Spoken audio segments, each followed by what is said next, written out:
ரேசிங்கே அஜித்தே, third பிளேஸே அஜித்தே, பேஷனே அஜித்தே அப்படின்ற அளவுக்கு வந்து பார்த்தீங்கன்னா, எங்க திரும்பினாலும் ஸ்டேட்டஸ் ஆகும், ட்ரெண்டிங் ஆகும் ஒரு விஷயம் போயிட்டு இருக்கு. என்னங்க ஸ்போர்ட்ஸ் சேனல்ல போய் அஜித் சாரை பத்தி பேசுறீங்க அப்படின்னு கேட்டீங்கன்னா, இருக்குங்க விஷயம் இருக்குங்க. இந்த வீடியோல ஃபுல்லா சொல்றேன் வாங்க கேளுங்க அப்படின்ற அளவுக்கு வந்து பார்த்தீங்கன்னா, ரொம்ப குதூகலமா இருக்கே அப்படின்னு கேட்டீங்கன்னா, எஸ் ரொம்ப குதூகலமா இருக்கேன். ஏன்னா, நீங்க சாதிக்கிறதுக்கு உங்க வயசு ஒரு தடை இல்ல. உங்க பேஷன் நோக்கி எந்த ஏஜ்லனாலும் ஓடலாம் அப்படின்ற அளவுக்கு வந்து பார்த்தீங்கன்னா, ஒரு விஷயத்த ப்ரூவ் பண்ணியிருக்காங்க அஜித் அண்ட் டீம். அது என்ன விஷயம் அப்படின்னா, துபாயில் நடந்த 24H கார் ரேஸ்ல வந்து பார்த்தீங்கன்னா, 3வது இடத்தை வந்து பார்த்தீங்கன்னா, தட்டி தூக்கியிருக்காங்க அஜித் ரேசிங் டீம். எஸ் வந்து பார்த்தீங்கன்னா, நமக்கு நல்லாவே தெரியும் அஜித் குமார் வந்து பார்த்தீங்கன்னா, ஒரு உச்ச நட்சத்திரம் இன் தமிழ் சினிமா.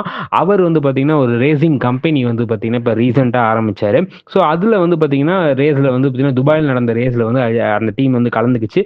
அது வந்து ப்ராக்டிஸ் செஷனில் அஜித் குமார் சாருக்கு வந்து பார்த்தீங்கன்னா நம்ம ஒரு லைட்டாக ஸ்க்ராச்சஸ் அந்த மாதிரி ஆக்சிடென்ட் ஆகிறதுலாம் சகஜம் தாங்க ரேசிங்கில் அப்படின்ற அளவுக்கு சொல்கிற அளவுக்கு வந்து பார்த்தீங்கன்னா நடந்தது. கலந்து போகிறா அப்படின்ட்டு இருக்கும்போது குறிப்பிட்ட 2 டிவிஷன் போட்டியில் வந்து பார்த்தீங்கன்னா அதில் ஒரு டிவிஷன் தான் அவர் கலந்துப்பார். எல்லாத்துலேயுமே நாங்கள் அவரை வந்து இன்வால்வ் பண்ண மாட்டோம் அந்த அஜித் குமார் ரேசிங் டீம் சொல்லிட்டாங்க. அப்படி இருக்கும்போது துபாயில் நடைபெற்ற 24H கார் ரேஸ் அஜித் வந்து பார்த்தீங்கன்னா அணி வந்து கலந்துக்கிட்டு கார் பந்தயத்தில் வந்து வேற லெவல் பண்ணிட்டாங்க. அதாவது வந்து பார்த்தீங்கன்னா ஷூட்டிங் போயிட்டு இருக்கு. அதுக்கு எப்போ வருவாருங்கிட்ட இன்னும் 9 மாதத்துக்கு நான் வரமாட்டேன், மார்ச் அக்டோபரில் மட்டும் தான் ரேஸ் கிடையாது, அப்போ வந்து நடத்திப்பேன் அப்படின்ற மாதிரி திட்டவட்டமாக தெரிவித்தாங்க.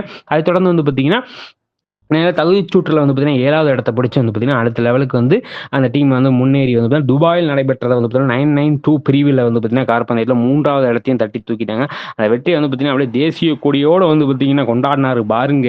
அது என்னங்க கார் பந்தயம், இன்டர்நேஷனல் கார் பந்தயத்திலே நிறைய இருக்கே, அது என்னது அப்படின்னு கேட்டிங்கன்னா போர்ஷோ 992 காப் கார் என்ன வந்து பார்த்தீங்கன்னா 901 ரேஸும் ப்ளஸ் வந்து போர்ஷோ கேமன் GT4 வந்து பார்த்தீங்கன்னா 414 ரேஸில் வந்து பார்த்தீங்கன்னா ரெண்டுத்துலையுமே கலந்துக்கிறாங்க. ரெண்டுத்துலையுமே வந்து மேக்ஸிமமாக கால்குலேட் பண்ணி வந்து ஓவராலாக தேர்ட் பிளேஸை அஜித் குமார் டீம் வந்து வின் பண்ணாங்க.